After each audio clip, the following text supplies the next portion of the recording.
আসসালামু আলাইকুম, চলে আসলাম আরও একটি ব্লগ নিয়ে। মেঘটেক এমনি কমই আছে, আবার কোন সময় চলে আসে বলা যায় না। তবে একটু মজা আছে, মেঘের পরে একটু বাইক টাইক করে মজা আছে, ঠান্ডা বাতাস, মোটামুটি ভালোই, দিনটা ভালোই লাগতেছে একেবারে। মানে কি বলবো, আর শীতের সময় সময় লাগে না ওরকম হালকা হালকা, ঠিক ওরকমই। কিন্তু আবার আরেকটা দিক দিয়ে মজা আছে, যেমন গরমের মধ্যে যেমন বাইকটা হিট হয় বেশি, বাট ঠান্ডার সময় হিট কম হয়, বাইক চালায় একটা মানে নিজের কাছে ভালো লাগে। তো দেখবেন গরমের সময় আপনাদের বাইক ইঞ্জিন অনেকটা ওভার হিট হয়ে যায়। এটা হয়তো আমরা অনেকে বুঝি না, অনেকে নানানভাবে চিন্তা করি, না জানে কী হয়ে গেছে বাইকের, এত ওভার হিট হওয়ার কারণটা কি। তো যেটা হয়েছিল আমার সাথে কয়েকদিন আগে, ঠিক ওই জিনিসটাই, যে ওভার হিট হওয়ার কারণে আমি মনে করছি না জানি কী হয়ে গেছে। যখন মেকানিকের কাছে নিলাম তখন তারা বললো যে এটা আপনার ওয়েদারের কারণে অনেক সময় বাইকটা হিট হয়, এটা তেমন কিছু না। তো এই মেঘলা দিনে ঠান্ডা মান্ডা মোটামুটি ভালোই। তবে আমরা যতটুকু যেটা বলি, আপনারা বাইক সবসময় নিরাপদে রাইড করবেন, একেবারে নিরাপদে দেখে শুনে রাস্তাঘাটে রাইড করবেন। তারপরও দুর্ঘটনা কবে কার আসে বলা যায় না। এই দিকগুলা সবসময় দেখে শুনে আপনারা অবশ্যই ইনশাল্লাহ বাইক রাইড করবেন।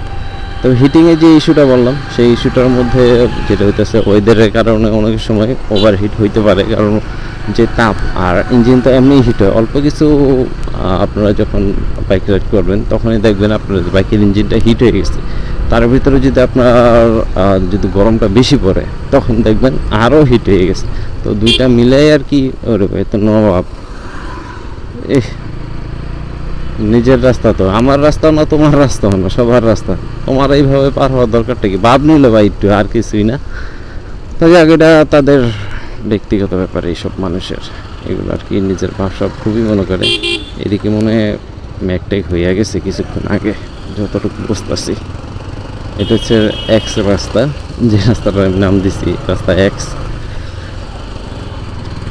তো যেটা বলতেছিলাম, আপনারা সকলেই যখনই একটা বাইক রাইড করবেন ঠিক তখনই দেখে শুনে সাবধানতার সাথে রাইড করবেন। আর যে হিটিং হিটিং ইস্যু তো বললামই, নানান কারণে হয়ে থাকে। ওটা অনেক সময় বেশিরভাগ হয় ক্লাস প্লেট যদি চলে যায় তার কারণে।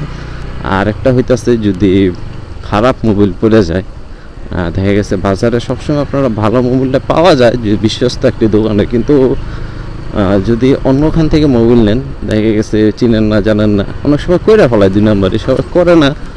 ওইটা দাম অনুযায়ী আর কি নির্ভর করে। অনেকে দেখা গেছে আমরা 20-30 টাকা কমের জন্য মোবিল একটু নেই, এখানে 30 টাকা কম, 40 টাকা কম, কিন্তু তার ভিতরে কিছু কিছু জিনিসের একটু গাফলা থাকে।